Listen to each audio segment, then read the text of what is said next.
According to the question, a shell of mass 200 gram is ejected from a gun of mass 4 kg by an explosion that generates 1.05 kilojoule of energy.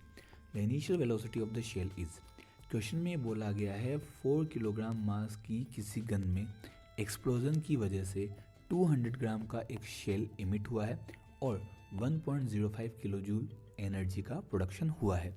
आपसे पूछा गया है shell की initial velocity कितनी थी। तो देखिए, जब भी किसी गन से कोई बुलेट फायर की जाती है या एक्सप्लोजन में कोई भी शेल निकलता है तो इनिशियली वो कैसा होता, रेस्ट में रहता है, क्योंकि एक्सप्लोड हुआ है। एक्सप्लोड हुआ मतलब इनिशियली क्या था, रेस्ट में था। तो इनिशियल मोमेंटम उसका कितना होता, 0। अब bye the law of conservation of linear momentum, जितना इनिशियल मोमेंटम होता उतना ही फाइनल मोमेंटम होता। इसका मतलब फाइनल मोमेंटम की वैल्यू भी कितनी आती, 0 आती। अब यहाँ पर हमारे पास दो चीज़ें हैं, एक तो है गन, एक है शेल।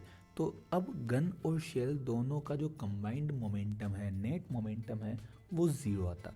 अगर कैपिटल एम गन का मास हो, कैपिटल वी गन की वेलोसिटी हो, रिकॉइल वेलोसिटी, स्मॉल एम उस शेल का मास हो, स्मॉल वी उस शेल की वेलोसिटी हो, तो ये जो नेट मोमेंटम है वो क्या आता, 0 आता।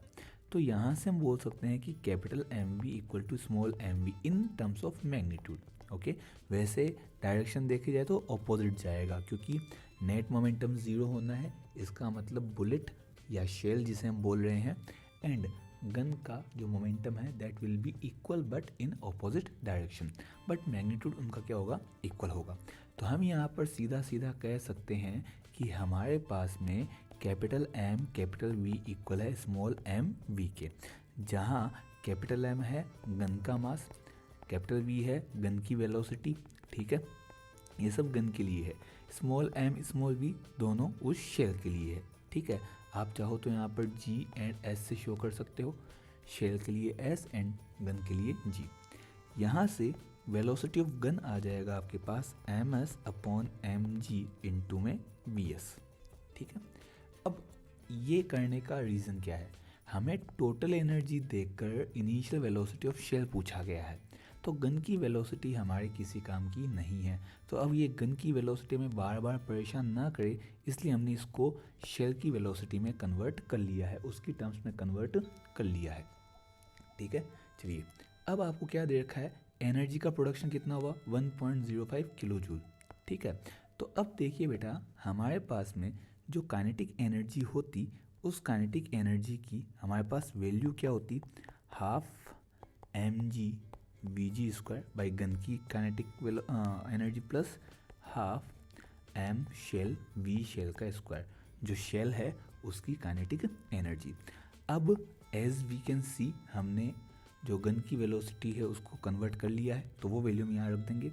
तो यही आपके पास बन जाएगा kinetic energy equal to 1/2 mg small MS upon mg into V S का square plus half ms vs square. यहाँ से काइनेटिक एनर्जी का फॉर्मूला देखिए बेटा क्या बनेगा, तो 1 mg से 1 mg कैंसिल हो जाएगा क्योंकि ऊपर स्क्वायर है, ठीक है। तो ये हमारे पास फॉर्मूला बन जाएगा 1/2 ms square vs square upon mg plus half ms vs square. यहाँ से हम हाफ को कॉमन ले सकते हैं, वी एस स्क्वायर को कॉमन ले सकते हैं और एक एम एस को कॉमन ले सकते हैं। तो ये हमारे पास टर्म बनेगी 1/2 M S V S square 1 plus, भाई इसको कॉमन ले लिया तो 1 plus M S upon M G. ये हमारे पास इक्वेशन बनेगी, ठीक है। अब हमें काइनेटिक एनर्जी गिवन है कितनी, 1.05 किलो जूल, किलो जूल के लिए 10 की power 3 equal to 1/2 mass of shell, mass of shell है 200 ग्राम, मास ऑफ गन है 4 kg, ठीक है। तो 200 ग्राम को अपन लिखेंगे 0.2 kg। वी एस हमें पता नहीं है, वो हमसे पूछा गया है, 1 प्लस 0.2 अपॉन में 4 kg, ये बना 1050 इक्वल टू, अब 0.2 से 2 कटेगा 10 टाइम्स, तो ये बना we S square upon 10 4.2 upon 4, ये अपन ने ले लिया एलसीएम, ठीक है, एलसीएम लेके सोल्व किया। तो तो हमारे पास इसको जब हम सॉल्व करते हैं तो देखिए बेटा, पॉइंट हटाएंगे, नीचे आएगा 40, 42/40, तो इसको अपन काटेंगे कितने से, 2 से, तो ये हमारे पास बनेगा VS²। इसको थोड़ा कलर चेंज कर लेते हैं ताकि और अच्छे समझ में आए। ये हमारे पास बना 1050 इक्वल टू 4.2/40 मतलब 21/20। जैसे कट करोगे, बाहर 10 है तो इसकी वजह से यहाँ पे क्या बन जाएगा, 200V²। अब 21 से ये कैंसिल होगा कितनी बार, तो ये कैंसिल होगा 50 टाइम्स। कितने बार कैंसिल होगा, 50 टाइम्स। नाउ 250 से मल्टीप्लाई होकर कितना बनाएगा, 10,000। So V² equal to 10,000। So V equal to root of 10,000 which will be equal to 100 metre पर सेकेंड। इसका आंसर कितना आएगा, 100 मीटर पर सेकेंड। तो इस तरह से एक क्वेश्चन होता जिसमें मोमेंटम कंजर्वेशन से पहले तो गन की वेलोसिटी को जो आपका शेल था उसकी वेलोसिटी की टर्म्स में कन्वर्ट करना है। उसके बाद काइनेटिक एनर्जी का फॉर्मूला लगाना है, यहाँ से जो भी कॉमन आए उसको कॉमन ले लेना है और आगे फिर मैथमेटिकल कैलकुलेशन करते जाना है। फाइनली आपका आंसर मिलेगा 100 मीटर पर सेकेंड। 100 मीटर पर सेकेंड अपना ऑप्शन है थर्ड, जो कि अपने को दिख रहा है, तो अपन सी ऑप्शन पे टिक लगा देंगे। Clear, okay. चलिए, थोड़ा लंबा क्वेश्चन था बट बढ़िया क्वेश्चन था। नेक्स्ट क्वेश्चन आपको दे रखा है, an engine pumps water continuously through a hose, water leaves the hose with a velocity v and m is the mass per unit length। m क्या है, मास पर यूनिट लेंथ, इसका ध्यान दीजिएगा, ऑफ द वाटर जेट।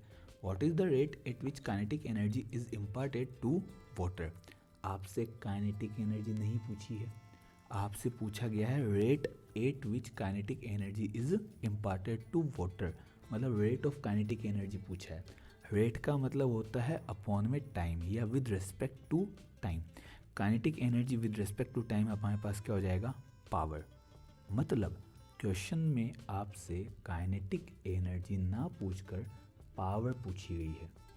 क्या पूछी गई है, power. ठीक है, तो पावर हमारे पास क्या हो जाएगी, काइनेटिक एनर्जी अपॉन में टाइम, मतलब हाफ mv²। ये तो हो गया काइनेटिक एनर्जी, अपॉन में हो गया टाइम। अब बेटा हमें क्वेश्चन में मास तो गिवन ही नहीं है, हमें दे रखा है मास पर यूनिट लेंथ। ठीक है, तो मास पर यूनिट लेंथ को अपन क्या लिखेंगे, कैपिटल M/L। इसको आपको स्मॉल m से शो किया है, small m is the mass per unit length, तो यहाँ से मास हो जाएगा स्मॉल m इंटू एल। ठीक है, तो ये वैल्यू हम यहाँ पर पुट करेंगे तो पावर हो जाएगी 1/2 mL/v²/t। एंड यहाँ पर ये जो L/t है ये फिर से क्या बनाएगा, v बनाएगा, मतलब 1/2 mv into v²। So power will be equal to 1/2 mv³, half mv³। Half mv³ आपका आंसर आएगा, मतलब ऑप्शन डी अपना राइट आंसर इस केस में बनेगा, 1/2 mv³, क्योंकि क्वेश्चन में मास की जगह मास पर यूनिट लेंथ गिवन था। ठीक है, चलिए अगला क्वेश्चन भी देखते हैं इसी के साथ। तो अगले क्वेश्चन में दे रखा है अपने को, an explosion blows a rock into 3 parts, 2 parts go off at right angles to each other. These two are 1 kg first part moving with velocity of 12 meter per second and 2 kg second part moving with velocity 8 meter per second. If the third part flies off with a velocity of 4 meter per second, its mass would be। Question में बोला गया है एक rock है जिसमें explosion हुआ है, जिसकी वजह से 3 पार्ट बने हैं। इनमें से 2 पार्ट जिनके मास 1 kg और 2 kg है, वेलोसिटी 12 मीटर पर सेकेंड एंड 8 मीटर पर सेकेंड है, ये दोनों के दोनों एक दूसरे से राइट एंगल पर जाते हैं, मतलब परपेंडिकुलर मोशन करते हैं। आपसे ये पूछा गया है कि अगर तीसरे पार्ट की वेलोसिटी 4 मीटर पर सेकेंड हो तो इस कंडीशन में इसका मास कितना होगा। तो देखिए यहाँ पर भी क्या हुआ है, एक्सप्लोजन हुआ है। क्या हुआ है, एक्सप्लोजन, मतलब इनिशियली मोमेंटम क्या था, 0 था। तो जितना मोमेंटम इनिशियल होगा उतना ही मोमेंटम फाइनली भी होना चाहिए था। इसका मतलब इनिशियल मोमेंटम ज़ीरो था तो फाइनल मोमेंटम भी ज़ीरो, मतलब फर्स्ट पार्टिकल का मोमेंटम प्लस सेकंड पार्टिकल का मोमेंटम प्लस थर्ड पार्टिकल के मोमेंटम का वेक्टर सम आएगा ज़ीरो। अब आपसे बोला गया फर्स्ट पार्टिकल गया है लेट्स से आई डायरेक्शन में, ठीक है, इसका मास था 1 kg, वेलोसिटी है 12 मीटर पर सेकेंड, कितनी है 12 मीटर पर सेकेंड। सिमिलरली सेकेंड पार्टिकल मान लेते हैं वाई डायरेक्शन में गया है, तो वाई डायरेक्शन में इसका मास तो है 2 kg एंड वेलोसिटी दे रखी है आपको 8 मीटर पर सेकेंड। अब मोमेंटम कंजर्वेशन की वजह से तीसरा पार्टिकल m मास का ले लेते हैं और इसकी वेलोसिटी कितनी दे रखी है अपने को v वेक्टर, और ये v वेक्टर अपने पास 4 मीटर पर सेकेंड है, ठीक है। अब यहाँ पर अगर हम इस पर ध्यान दें तो यहाँ से p3 वेक्टर किसके इक्वल आएगा, तो p3 वेक्टर हमारा बनेगा minus of p1 vector plus p2 vector. यहाँ से p3 वेक्टर का मैग्नीट्यूड कैलकुलेट कर सकते हैं, p3 वेक्टर का मैग्नीट्यूड बनेगा root of p1 square plus p2 square. अब हम सबकी वैल्यू रखते हैं तो p3 हो जाता है आपके पास mv3, m का तो हमें पता नहीं, v3 कितना हमारे पास, v3 को अपन ने v लिया है जिसकी वैल्यू हमारे पास 4 मीटर पर सेकेंड थी, तो 4 मीटर पर सेकेंड रूट p1 था हमारे पास मास 1 वेलोसिटी 12, p2 में मास 2 वेलोसिटी 8, तो ये हो गया 1 इंटू 12 का स्क्वायर प्लस 2 इंटू 8 का square. Okay, so 4m is equal to 144 जो कि 12 का स्क्वायर है, 2 इंटू 8 16 का स्क्वायर 256। इसको जब ऐड करोगे तो ये बनेगा रूट में 400, so 4m is equal to root of 400 means 20, so m will be 20 by 4 which will be equal to 5 kg। मतलब इस क्वेश्चन में आपको मास मिलेगा 5 kg, मतलब फोर्थ ऑप्शन आपका आंसर यहाँ पर आना चाहिए, ठीक है। तो मोमेंटम कंजर्वेशन करके भी आप यहाँ पर मास को कैलकुलेट कर सकते हो which will be equal to 5 kg। Next question, a body of mass 1 kg is thrown upward with a velocity 20 meter per second. It momentarily comes to rest after attaining a height of 18 meter. How much energy is lost due to air friction? Okay.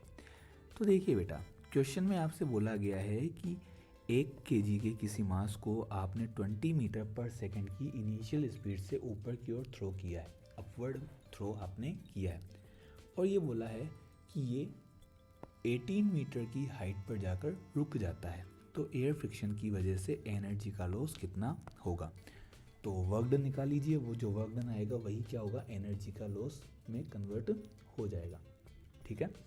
तो देखिए आपके पास में work done by all forces is equal to change in kinetic energy होता है by the law of work energy theorem, ठीक है, work energy theorem से ही होता है।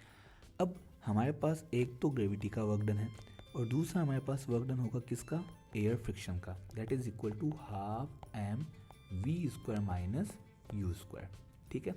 अब आपने किसी ऑब्जेक्ट को ग्राउंड से ऊपर की ओर फेंका है, इनिशियल वेलोसिटी उसकी 20 थी एंड फाइनली वेलोसिटी यहाँ पर क्या हो जाएगी, हाइट पर 0 हो जाएगी। टोटल हाइट कितनी थी इसकी, 18 मीटर, हाइट आपको क्या दे रखी है, 18 मीटर की हाइट आपको दे रखी है, ठीक है। वर्क डन बाय ग्रेविटी, तो देखिए बेटा ग्रेविटी तो नीचे लगती एंड आपने ऊपर मोशन करवाई है, इसका मतलब एंगल होगा 180, तो ये होगा minus mgh। Work done by air friction हमें पता नहीं तो हम पॉजिटिव लेके चल लेते हैं, अपने आप आ जाएगा आंसर, ये बना हाफ m v की वैल्यू 0 माइनस u स्क्वायर, ठीक है। तो आपके पास यहाँ पर माइनस mgh कितना हो गया, तो m की वैल्यू है आपके पास में 1 kg, g की वैल्यू 10, h की वैल्यू 18, ये हो गया mgh। Work done by friction हमें पता नहीं है, ये 1/2, मास की वैल्यू 1 एंड u की वैल्यू है 20, और 20 का स्क्वायर करोगे तो आएगा 400 एंड वैल्यू किस में आएगी, माइनस में, ठीक है। तो ये आ जाएगा यहाँ पे माइनस, इसको और आगे थोड़ा सोल्व करते हैं, minus 180 plus work done by friction equal to minus 200 आएगा, क्योंकि 2 से 400 कैंसिल होगा 200 time, So work done by friction is equal to minus 200 plus 180. So work done by friction force is equal to minus 20 joule. Minus 20 joule होने का मतलब क्या हुआ कि ऑब्जेक्ट तो ऊपर गया है लेकिन एयर फ्रिक्शन कहाँ लगेगा, डाउन साइड लगेगा, नीचे की साइड लगेगा. ठीक है, तो माइनस 20 जूल आपके पास ऑप्शन आएगा. और हमारे पास ऑप्शन में सारे पॉजिटिव है, मतलब मैग्नीट्यूड ही है, तो अपन सिर्फ और सिर्फ 20 जूल लेकर ही यहाँ पर इसको सॉल्व करेंगे. ठीक है, तो नेक्स्ट क्वेश्चन पर चलते हैं. अगला क्वेश्चन दे रखा है, a block of mass capital M is attached to the lower end of a vertical spring. The spring is hung from a ceiling and has force constant value K. The mass is released from rest with the spring initially unstressed. The maximum extension produced in the length of spring will be. Question में आपसे कहा गया है कि एक vertical spring से capital M मास लटकाकर उसको ceiling से लटकाया गया है एंड इस स्प्रिंग के लिए फोर्स कांस्टेंट स्मॉल k है. इनिशियली जो मास था वो रेस्ट में था और उसको फिर रिलीज़ किया गया है. अब इस कंडीशन में मैक्सिमम एक्सटेंशन कितना होगा. तो क्वेश्चन आपके पास कुछ ऐसा है कि एक स्प्रिंग थी, उससे मास लटकाकर छोड़ दिया गया है. जैसे ही आपने छोड़ा तो कंडीशन कुछ इस टाइप की हो गई कि ये स्प्रिंग थोड़ी सी स्ट्रेच हो गई और ये यहाँ पे मास आ गया. तो ये जो स्ट्रेच हुआ है ये लेट्स से x स्ट्रेच हुआ है. इसमें जो स्ट्रेच हुआ है दैट इज़ मान लेते हैं x हुआ है. तो अब यहाँ पर मास तो आया है नीचे, मास तो किधर शिफ्ट हुआ है नीचे. ठीक है, और स्प्रिंग में भी क्या हुआ है, एक्सपेंशन हुआ है, वो एक्सपेंड हुई है. तो यहाँ होगा क्या कि इस मास की, इस ब्लॉक की तो पोटेंशियल एनर्जी कम होगी, वहीं पर एक्सपेंड होने की वजह से स्प्रिंग की पोटेंशियल एनर्जी बढ़ेगी. इसका मतलब क्या होगा, loss in potential energy of block या हम कह सकते हैं mass will be equal to gain in potential energy of spring. कैसे, by the law of energy conservation, mechanical energy conservation principle से जितना लॉस एक ऑब्जेक्ट की पोटेंशियल एनर्जी में होगा दूसरे ऑब्जेक्ट की पोटेंशियल एनर्जी में उतना ही गेन होगा.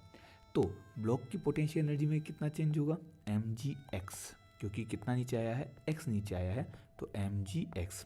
और स्प्रिंग की पोटेंशियल एनर्जी कितनी हो गई, हाफ के एक्स स्क्वायर, ये इसमें गेन होगा.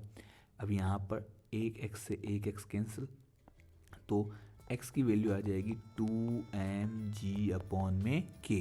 तो 2mg अपॉन के हमारा ऑप्शन आएगा और 2mg अपॉन के हमारे पास फर्स्ट ऑप्शन में, तो फर्स्ट ऑप्शन ही हमारे पास राइट आंसर होगा. According to given question, a particle of mass m starting from rest undergoes uniform acceleration. If the speed acquired in time capital T is capital V, then the power delivered to the particle is. Question में ये बोला है कि एक m मास का particle है जो कि रेस्ट से स्टार्ट करता है. रेस्ट मतलब इनिशियल वेलोसिटी उसकी 0 है. Undergoes uniform acceleration, uniform acceleration के अंडर मोशन करता है. If it acquires speed v in time t, v speed को t टाइम में अगर वो एक्वायर कर लेता है तो उसको कितनी पावर डिलीवर की गई थी वो आपसे पूछा गया है. सो पावर आपसे पूछी गई है जो कि पार्टिकल को दी गई थी. तो पावर का फॉर्मूला होता है वर्क डन पर unit time. Now we don't know about the work done, so by the work energy theorem, WET means work energy theorem, work is equal to change in kinetic energy which is equal to half m v square minus u square. Now as per the question, particle is starting from the rest, that means u will be equal to 0. So our initial velocity is 0, that's why work done is equal to 1 by 2 mv square. We will place this value of work at the first place, so we will get work done w equal to half mv square upon में time कितना था, capital T, जो कि question में आपको given है, upon में T. सो यही वैल्यू हम यहाँ रख देंगे अपॉन में T, that will be equal to power. So 1 by 2 mv square upon T, that will be your answer, means fourth option 1 by 2 mv square upon T. Okay, चलिए अगला question भी देखते हैं। In the next question, a engine pumps water through a hose pipe. Water passes through a pipe and leaves it with a velocity of 2 meter per second. The mass per unit length of water in a pipe is 100 kilogram per meter. What is the power of the engine? Question में ये बोला है एक engine है जो कि किसी hose pipe से वाटर को पंप करता है। इस पंपिंग वाटर की वेलोसिटी है 2 मीटर पर सेकेंड और वो रेट या वो वैल्यू जिससे ये पर मीटर मोशन करता है दैट इज़ 100 किलोग्राम पर मीटर। मीन्स 1 मीटर में ये 100 kg पानी को फ्लो कर देता है, पंप कर देता है। What is the power of the engine? Engine की पावर आपसे पूछी गई है। तो देखिए बेटा, power of engine will be equal to F into V, force applied by the engine multiplied by the velocity water is flowing. So power will be equal to force multiplied by the velocity. force तो हो जाएगा engine का जो कि वो apply करता है और v हो जाएगी वो वेलोसिटी जिससे वो वाटर फ्लो करता है। Now if we talk about force then यहाँ पर आपके पास वेलोसिटी क्या है, कांस्टेंट है, लेकिन मास चेंज हो रहा है। ठीक है, मास क्या हो रहा है आपके पास, चेंज हो रहा है। सो फोर्स का फॉर्मूला बनेगा v dm by dt, where dm upon dt is rate of the flow of water, rate of flow of water या rate of flow of mass। But हमें क्वेश्चन में क्या दे रखा है, 100 kg पर मीटर, ना कि पर सेकेंड। ठीक है, तो हम इसको थोड़ा सा कन्वर्ट कर सकते हैं फोर्स को। v d upon D T, m की जगह हो जाएगा म्यू l या म्यू x आप लिख सकते हो, जहाँ म्यू क्या है, mu is the mass per unit length, mass per unit length, and x क्या हो जाएगी, वो लेंथ हो जाएगी। ठीक है, जिससे ये वाटर फ्लो करता है। अब now mu is constant, so F will be equal to V mu D X upon D T, and as you all know D X upon D T is equal to velocity. So ये formula हमारे पास बन जाएगा mu V square. When we place this value of force in the first place in the value of power, then we will get P equal to F into V, which will be equal to mu V square into V, which will be equal to mu V cube, where mu is the mass per unit length, जहाँ पर आपके पास mu क्या हो जाएगा, mass per unit length, and v is the velocity of water, velocity of mass या water, in this case it is water.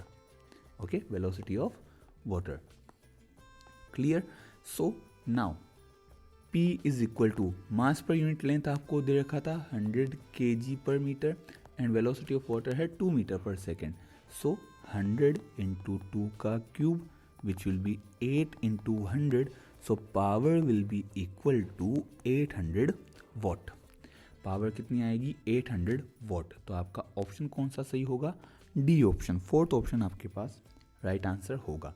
800 what आपके पास answer बनना चाहिए। ठीक है, ओके, नेक्स्ट क्वेश्चन पे चलते हैं।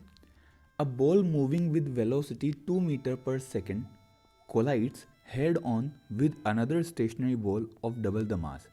If the coefficient of restitution is 0.5, then their velocities in meter per second after collision will be।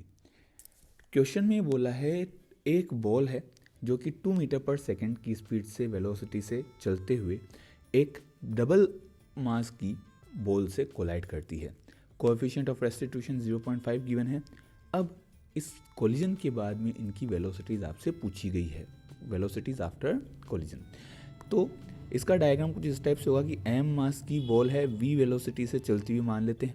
ठीक है, जिसकी वैल्यू आपको क्वेश्चन में कितनी दे रखी है, 2। ठीक है, तो v इक्वल टू कितना हो गया, 2 मीटर पर सेकेंड।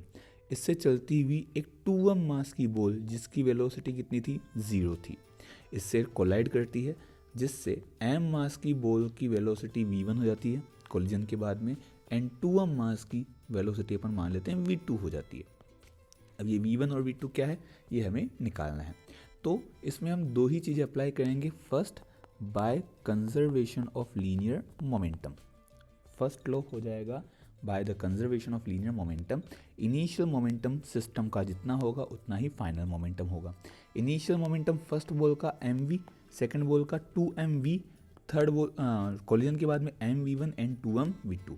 ठीक है, तो एम वी की जगह कितना दे रखा है अपने को 2, सो 2m प्लस 2m मास वेलोसिटी उसकी 0 है equal to M v1 plus 2m v2।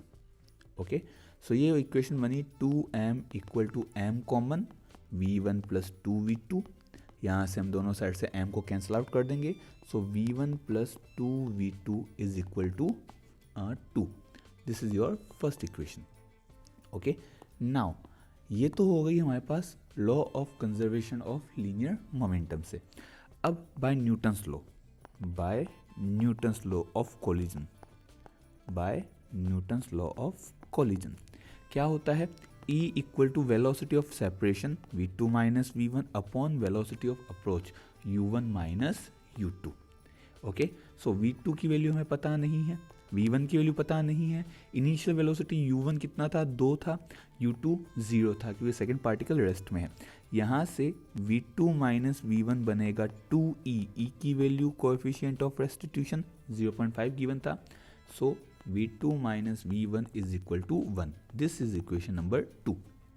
Now we have two equations, v1 plus 2v2 equal में 2 and v2 minus v1 equal to 1. We have these two equations. First we will add them and second we will subtract them. Then we will get v1 and v2.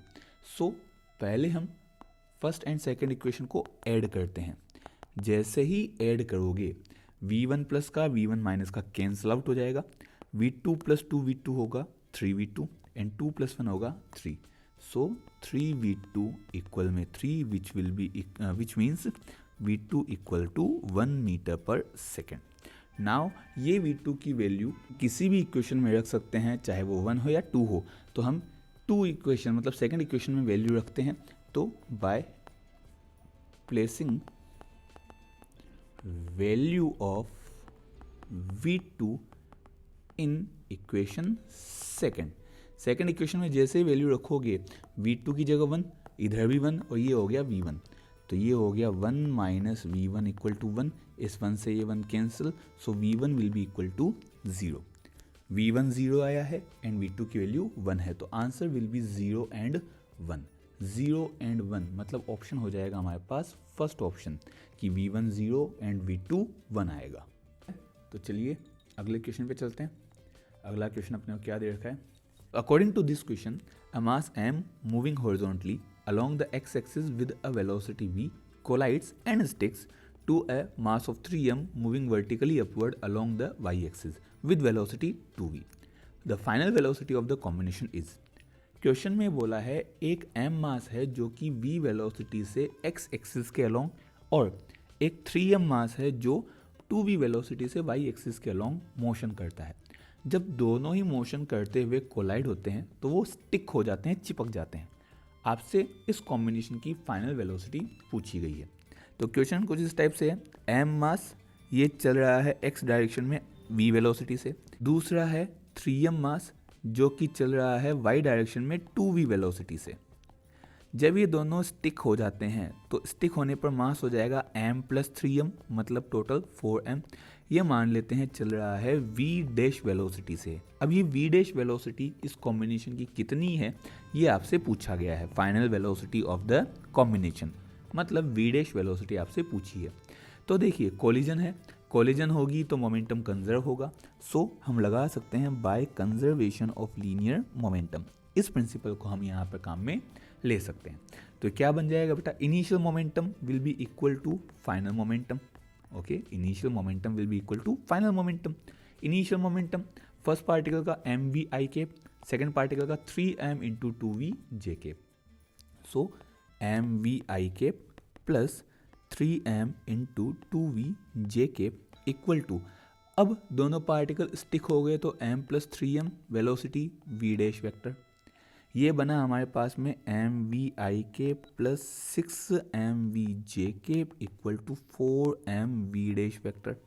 यहाँ से तीनों side से तीनों terms में m common I cut जाएगा तो आपके पास क्या बचेगा बेटा value, V I cap plus 6v J cap equal to 4v dash vector. So यहाँ से v डैश वेक्टर आ जाएगा v by 4 I cap plus 6v by 4 J cap. या मैं इसको लिख सकता हूँ v dash vector equal to 1/4 v i cap plus 3/2 v j cap. 1/4 v i cap plus 3/2 v j cap, ये अपना आंसर बनेगा। 1/4 v i cap plus 3/2 v j cap अपना ऑप्शन है B, so B is the right answer.